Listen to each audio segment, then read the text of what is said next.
Saludos, les habla Ana Beatriz de Cita Divina y hoy continuamos con la serie sobre los mensajes que Jesús envió a las iglesias de Apocalipsis y en esta ocasión nos toca la iglesia de Sardis. Y Sardis era una ciudad que estaba ubicada en el encuentro de rutas comerciales que conectaban con Éfeso, Esmirna y Pérgamo, y era una ciudad importante en ese tiempo. Y el hecho de estar en la ruta comercial ayudó a que se desarrollara como una ciudad muy rica. De hecho, ahí se cree que se acuñó la primera moneda en la historia. Y además era una ciudad protegida por su topografía, pues estaba rodeada por altos riscos de roca por tres lados, y por el lado sur es donde se entraba y se salía, que era la parte plana. Y esto facilitaba su protección y defensa, porque por estar rodeada por las montañas y además estar amurallada, eso la hacía considerar como impenetrable. Eso es lo que ellos creían y están muy orgullosos de que su ciudad era impenetrable. Eso es interesante por algo que les contaré más adelante que pasó ahí. Pero regresando a esto de los montes que estaba detrás de la ciudad, en la parte más alta del monte que se encontraba la Acrópolis, que eso es muy común en las ciudades griegas, y arriba también estaba el templo de Diana. Y curiosamente también en el monte había una necrópolis al que llamaban cementerio de las 1000 colinas. Sí, necrópolis es un cementerio. Entonces estaba el Acrópolis y la necrópolis también, y desde el camino hacia Sardis los viajeros podían ver esta imponente Acrópolis con su necrópolis también, y tal vez era extraño eso, pero en cierta forma tal vez podría decirse que la ciudad de Sardis estaba bajo la sombra de la muerte, bajo esa sombra de este cementerio, ¿verdad? Esta necrópolis. Y lo menciono porque a esto hace referencia Jesús en su carta a esta iglesia. Y el mensaje de Jesús a Sardis comienza con estas palabras: yo conozco tus obras, que tienes nombre de que vives y estás muerto. ¡Qué tremenda palabra! Y Jesús, sabemos que siempre comienza con palabras de afirmación, pero en esta iglesia el mensaje llegó sin anestesia, con un golpe fuerte, porque necesitaban ser despertados, ya que estaban muertos o a punto de morir, espiritualmente hablando. Y Jesús les dice que tienen nombre de que viven. Y esto hace referencia al origen de la iglesia en Sardis, porque nació con un avivamiento cuando Pablo estaba en Éfeso. Entonces ahí se extendió y Sardis fue una beneficiaria de este avivamiento y nació en un avivamiento. Pero tristemente eso puede pasar con los avivamientos. Si el fuego del Espíritu Santo no se mantiene vivo, entonces puede apagarse y dejar de brillar, quedando solo las cenizas de la religiosidad. Y la iglesia de Sardis se quedó viviendo en las glorias pasadas y poco a poco fueron perdiendo su fuerza y vitalidad espiritual. Y ellos tal vez ni siquiera se habían dado cuenta que se estaban muriendo. Y la forma en que Jesús se revela a esta iglesia es precisamente lo que ellos necesitaban. Jesús dice, se describe cómo se presenta a Sardis como el que tiene los 7 espíritus de Dios y las 7 estrellas. Y en Apocalipsis 4 nos dice que los 7 espíritus de Dios están conectados con algo que está delante del trono de Dios. Y quiero que leamos Apocalipsis 4:5, y dice: y del trono salían relámpagos y truenos y voces, y delante del trono ardían 7 lámparas de fuego, las cuales son los 7 espíritus de Dios. Esas 7 lámparas son la menora, ya se conoce en la Biblia, y que es el candelabro que está en el tabernáculo. Y en esta imagen de los 7 espíritus de Dios, o la menora, hay un mensaje poderoso para la iglesia de Sardis. Y yendo hacia el tabernáculo, sabemos por lo que la Biblia nos dice que el fuego que que debía encender la menora era el mismo que cayó del cielo en el día de la inauguración del tabernáculo. Cayó sobre el altar, pero ahí iban a tomar el fuego para encender la menora. Y ese fuego, de hecho, no debía apagarse nunca. Esto era un mandato, que no se apague la luz de la menora. Y para mantenerla encendida, entonces, ¿qué hacían? Los sacerdotes debían poner cada día aceite en el candelabro. Lo interesante es que ese aceite provenía del pueblo y era la primicia de la cosecha de los olivos. En Éxodo 27:20 dice: y mandarás a los hijos de Israel que te traigan aceite puro de olivas machacadas para el alumbrado, para que la lámpara arda continuamente. Y aquí hay un paralelo espiritual, porque Dios envía sobre su iglesia el fuego del Espíritu. Él es la fuente del Espíritu Santo. No viene de nosotros, no la creamos, no la inventamos, no la pensamos. Eso es mandado por Dios. Dios enciende esta llama dentro de nosotros, pero después cada uno de nosotros debemos mantener esa llama viva, llevando nuestro aceite, machacando nuestra voluntad para hacer la voluntad de Dios y buscarlo diariamente. Y realmente este es el mensaje que los creyentes de Sardis necesitaban oír, también nosotros, de hecho, ¿verdad? Porque los creyentes de Sardis habían dejado morir esta llama del Espíritu en su iglesia, esa llama que llegó con el avivamiento. Pero veamos ahora cuál fue el consejo que Jesús les da. Y en Apocalipsis 3:2 dice: sé vigilante y afirma las otras cosas que están por morir, porque no he hallado tus obras perfectas delante de Dios. Qué fuerte el mensaje a Sardis, porque aquí no está resaltando muchas cosas buenas, sino que lo que ellos necesitan, pero aún que estemos así en ese estado, no importa. Dios dice: eres rescatable y puedes salir vencedor. Y el mensaje, ¿cuál es? Es: sé vigilante. Y así comienza. Y la palabra vigilante en griego es gregoreo. Y también se puede traducir como mantenerse despierto, ponerse en vela o vigilar.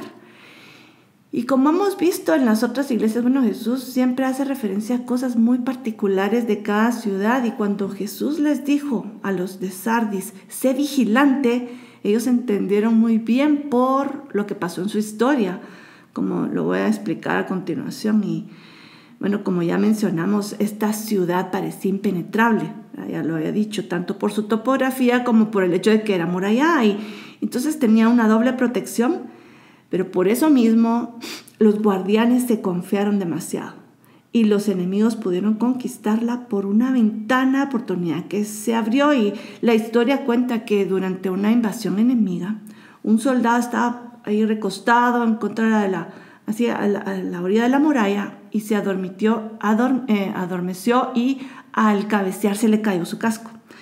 Se le cayó su casco en el abismo, así en la parte de afuera de la ciudad. Y los enemigos vieron esto y dijeron: ¿qué va a hacer este soldado, verdad? Pero se dieron cuenta que el soldado bajó de la muralla y abrió una puerta secreta.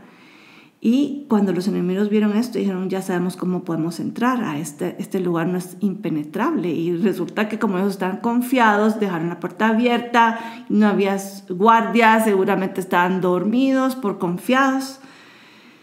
Y eso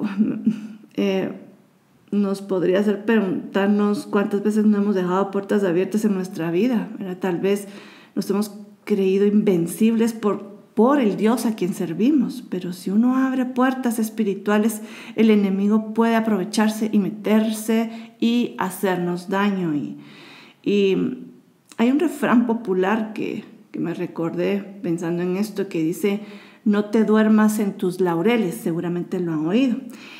Y los laureles se daban en Grecia a los campeones de las competencias deportivas, y el refrán se refiere a cuando un campeón se confiaba en su victoria, ya había ganado un premio y dejaba de entrenar, se relajaba, y se durmió en sus laureles. Entonces ese descuido lo lleva a perder su corona en las próximas competencias. Y así le pasó a la iglesia de Sardis en cierta forma, porque se quedó viviendo de las glorias del pasado, de ese avivamiento que tuvieron, y no se aseguraron de mantener viva su fe, no pusieron el aceite, no alimentaron esa relación con Dios, ese fluir en el Espíritu, esa obediencia y esa transformación. Y tal vez en Sardis, unos tenían conocimiento intelectual, pero no lo pusieron en práctica. Otros se conformaron con el estilo del mundo, estilo de vivir del mundo, en lugar de ser luz en medio de la oscuridad. Y se confiaron y se durmieron, y así permitieron que el enemigo entrara en sus vidas sin dar batalla. Y Pablo dio un mensaje similar en su carta a los Efesios, que quiero leer. Está en Efesios 5, 14 al 17, y dice: «Despierta tú que duermes, y levántate de entre los muertos, y te alumbrará Cristo. Por tanto, tened cuidado como andáis, no como insensatos, sino como sabios, aprovechando bien el tiempo, porque los días son malos. Así pues, no seáis necios, sino entended cuál es la voluntad del Señor». Y no todo estaba perdido en Sardis, porque todavía tenían algo bueno. Dice, vela por eso, que está por morir, ¿verdad? Sin embargo, estaban a punto de perderlo. Entonces, lo que necesitaban era reaccionar, y por eso Jesús les dice lo siguiente en versículo 3: «Acuérdate pues de lo que has recibido y oído, y guárdalo, y arrepiéntete. Pues si no velas, vendré sobre ti como ladrón, y no sabrás a qué hora vendré sobre ti». Pablo también compara la venida del Señor como ladrón, y quiero que lo leamos en 1 Tesalonicenses 5:2. Dice: «Pues vosotros mismos sabéis perfectamente que el día del Señor vendrá así como un ladrón en la noche». Pero unos versículos más adelante dice: Mas vosotros, hermanos, no estáis en tinieblas para que el día os sorprenda como ladrón, porque todos vosotros sois hijos de la luz e hijos del día. No somos de la noche ni de las tinieblas. Por tanto, no durmamos como los demás, sino estemos alerta y seamos sobrios. Y si estamos viendo las señales de su venida en estos tiempos, entonces no debemos seguir como si nada. Más bien debemos ponernos alerta y prepararnos. Y también en Apocalipsis 16 dice: «He aquí, vengo como ladrón. Bienaventurado el que vela y guarda sus ropas, no sea que ande desnudo y vean su vergüenza».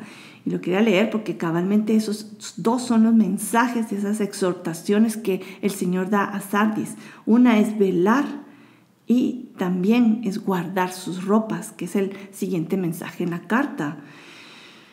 Y el tema de la vestidura resonaba con los de Sardis, porque ahí tenían una gran industria de telas y lana de ovejas.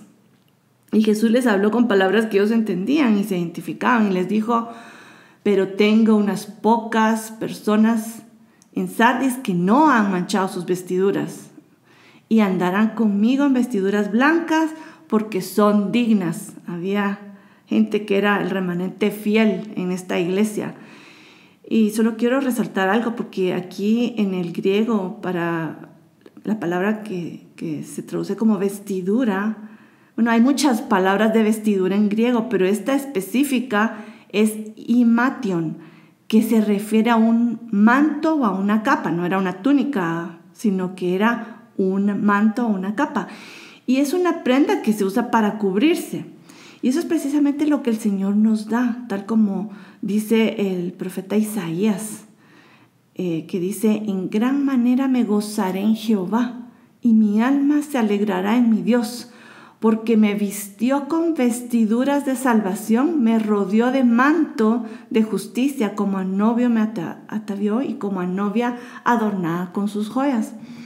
Y la salvación debemos saber que es por gracia, pero ya siendo salvos, estamos llamados a vivir en santidad, honrando ese sacrificio que fue hecho por nosotros, no manchando las vestiduras.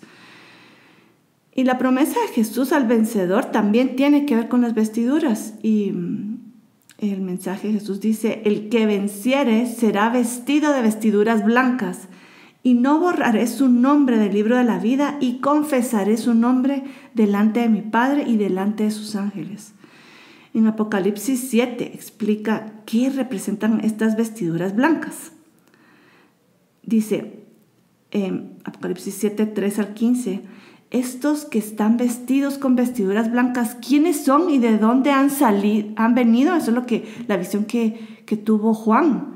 Y había una multitud de gente vestida en blanco y pregunta: ¿quiénes son estos y de dónde han venido? Y luego explica en los versículos más adelante y dice: estos son los que vienen de la gran tribulación y han lavado sus vestiduras y las han emblanquecido en la sangre del Cordero. Por eso están delante del trono de Dios y les sirven día y noche en su templo. Y el que está sentado en el trono extenderá su tabernáculo sobre ellos. Y como ya mencionamos, lo que emblanquece nuestros vestidos es la sangre de Cristo. ¿Y quiénes son los que se visten? Los que se visten son aquellos que van a salir como vencedores en la tribulación. Tal vez no queremos oír esto, pero esto es lo que dice la Biblia. Y además de las vestiduras blancas, el vencedor recibe 2 recompensas también relacionadas con el nombre, como ya leímos, y son 2. Una es que no se borrará su nombre del libro de la vida, y la otra es que se reconocerá su nombre delante del Padre y los ángeles. Y veamos la primera. Al final del milenio, Dios va a juzgar a toda la humanidad de toda la tierra, y en ese día se van a abrir los libros. Y eso lo dice en Apocalipsis 20, del 12 al 13, y dice: y vi a los muertos grandes y pequeños de pie delante del trono, y los libros fueron abiertos. Y otro libro fue abierto, que es el libro de la vida. Eso es lo que Jesús habla a esta iglesia, y dice: y los muertos fueron juzgados por lo que estaban escritos en los libros según sus obras. Y el que está inscrito en el libro de la vida va a entrar a la vida eterna con el Señor, pero el que no se encuentra inscrito en el libro de la vida va a tener un fin trágico, como dice el versículo 15. Dice: el que no se encontraba inscrito en el libro de la vida fue arrojado al lago de fuego. Tremendo. Y otra cosa que Jesús dice, hace referencia a las personas es esas personas que se avergüenzan de ser cristianos por miedo a que el mundo los rechace, que dirán, entonces no hablan de Jesús o no se llaman cristianos o andan escondiéndose, haciéndose pasar por otra cosa, ¿verdad? Y es como que si se estuvieran avergonzando del Señor, ¿verdad? Y quiero leer algo que Jesús dijo en Lucas 12, del 8 al 9, dice: a todo el que me confiese delante de los hombres, el Hijo del Hombre le confesará también ante los ángeles de Dios. Pero el que me niegue delante de los hombres será negado delante de los ángeles de Dios. Esta es una cita directa con lo que Jesús también está repitiendo en Apocalipsis, en este mensaje a la iglesia de Sardis. Y Jesús cierra su carta diciendo: el que tiene oído, oiga lo que el Espíritu dice a las iglesias. Y hoy debemos preguntarnos: ¿hemos estado oyendo lo que el Señor nos está diciendo a través de estos mensajes a las iglesias? ¿Qué me ha hablado a mí en particular? Y en su misericordia, el Señor nos está exhortando a ponernos en orden antes de su venida para que salgamos vencedores. Así que abramos nuestros oídos para atender a lo que el Espíritu nos está hablando. Y hasta ahora ya hemos visto 5 iglesias y nos faltan solo 2, y la próxima será Filadelfia. Nos vemos hasta entonces y bendiciones a todos.